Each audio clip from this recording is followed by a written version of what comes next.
Ребята, брат Ясуо жив. Это видео является любительским переводом. Ссылка на оригинал ролика находится в описании.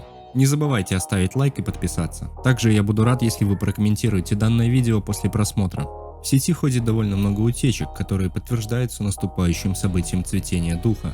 Создаются новые образы и озвучки. Также некоторые из утечек включают в себя образы для Кассиопеи, Киндред и Ари. В итальянской озвучке трэша упоминается имя Йона, и это бы не имело значения, если бы он не был добавлен в файлы Лиги Легенд, а это уже серьезное доказательство. Большим подтверждением является образ духа цветения, и это многим удалось найти. Сейчас эта информация гуляет по всему интернету, и это вызвало волну хайпа, причиной которого является то, что мы уже видели в Лиге Легенд. Люцен воссоединился со своей женой после ее потери, а Трэш был тем, кто заставил переживать всех игроков. Ведь именно он украл вторую половинку Люцена, и это никому не понравилось.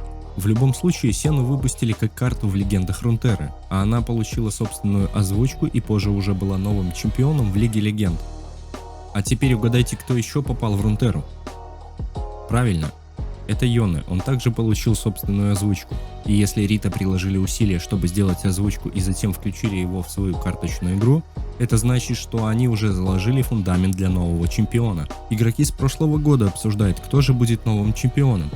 Рита подтвердили наши подозрения, и теперь это новая волна хайпа. В конце прошлого года говорили, что один из новых чемпионов будет лейнером ближнего боя. Этот чемпион сюрприз для Ясуо, его брат Йоне, и это очень круто. Давайте немного вспомним о лоре. Если вы не знакомы с историей Ясуо, то я немного расскажу для вас. Что если я вам скажу, что брат Ясуо Йоне технически мертв?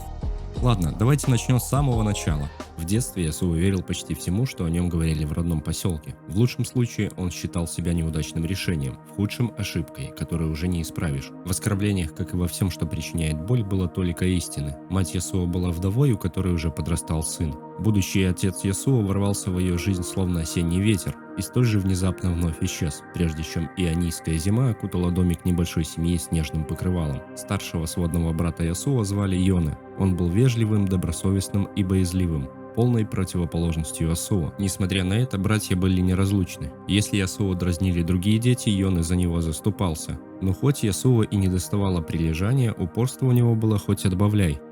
Когда Йоне пошел в известную на всю округу школу мечников, Ясуо ждал на улице под проливным дождем, пока наставники не махнули рукой и не впустили его тоже.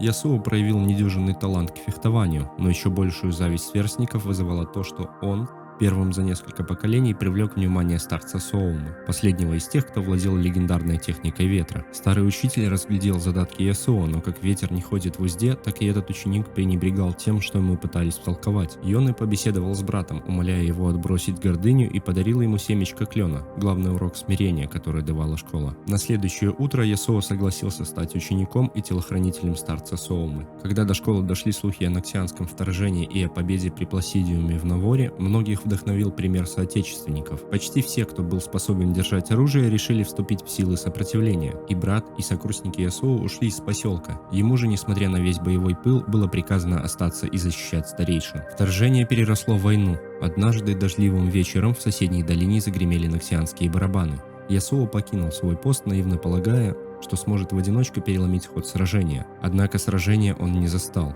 Его глазам открылась лишь свежая братская могила для сотен мертвых ноксианцев и ионийцев. Здесь произошло что-то ужасное, противоестественное, что-то, что не остановишь одним клинком. Казалось, сама земля осквернена. Одумавшись, Ясуо на следующее же утро вернулся в школу, и его окружили оставшиеся ученики с мечами наголо. Старец Соума был мертв, а Ясуо обвиняли не только в пренебрежении своими обязанностями, но и в убийстве. Он понимал, что если ничего немедленно не предпримет, то настоящий убийца останется безнаказанным. Ясуо силой пробил себе путь к выходу, осознавая, что этим подтверждает свою вину. Ясуо стал беглецом в охваченной войной Ионии. Он искал любые зацепки, которые привели бы его к настоящему убийце. Бывшие союзники продолжали преследовать Ясуо. Ему приходилось вступать с ними в бой и убивать их. Скрипя сердце, он платил эту цену, пока однажды его не выследил тот, кого он больше всего боялся встретить. Это был его брат Йоне. Связанные долгом, они кружили друг напротив друга. Когда же они наконец скрестили мечи, Йоне оказался слабее, и Ясуо сразил своего брата одним взмахом стали. Ясуо молил о прощении, но за миг до смерти Йоне успел сказать, что старец Соума был убит с помощью техники ветра, которой не владел больше никто, кроме Ясуо. После этого Йоне умолк. Смерть забрала его прежде, чем он мог даровать прощение. Потеряв и брата, и наставника, сходя с ума от боли, войны и утраты, Ясуо в отчаянии скитался по заснеженным склонам гор. Там он повстречал Талию, девушку из Шуримы, которая пряталась от ноксианских солдат. Талия владела магией камня, и в ней Ясуо неожиданно нашел ученицу, с еще большим удивлением приняв на себя роль учителя. Объясняя Талии магию стихий, показывая, как ветер точит камень, Ясуо наконец и сам воспринял учение старца Соомы. Им пришлось расстаться, когда до них дошли слухи о пробудившемся боге-императоре Шуримы. На прощание Ясуо подарил Талии семечко клена, мудрость которого он теперь постиг. Талия отправилась домой в пустыню. Ясуо тоже решил вернуться в родную деревню, чтобы исправить ошибки и найти настоящего убийцу своего учителя. В зале совета выяснилось, что гибель старца Соомы была трагической случайностью. Причиной тому стала изгнанница-ноксианка по имени Ривен, которая глубоко раскаивается в содеянном. Даже узнав правду, Ясуо не смог простить себя за то, что покинул своего учителя, и тем более за то, что это повлекло за собой смерть его брата Йоны. Ясуо по сей день скитается по Ионии, и бремя вины пригнетает вольный ветер к земле. Оставляйте свои комментарии, ставьте лайки и не забывайте подписаться. Спасибо за просмотр.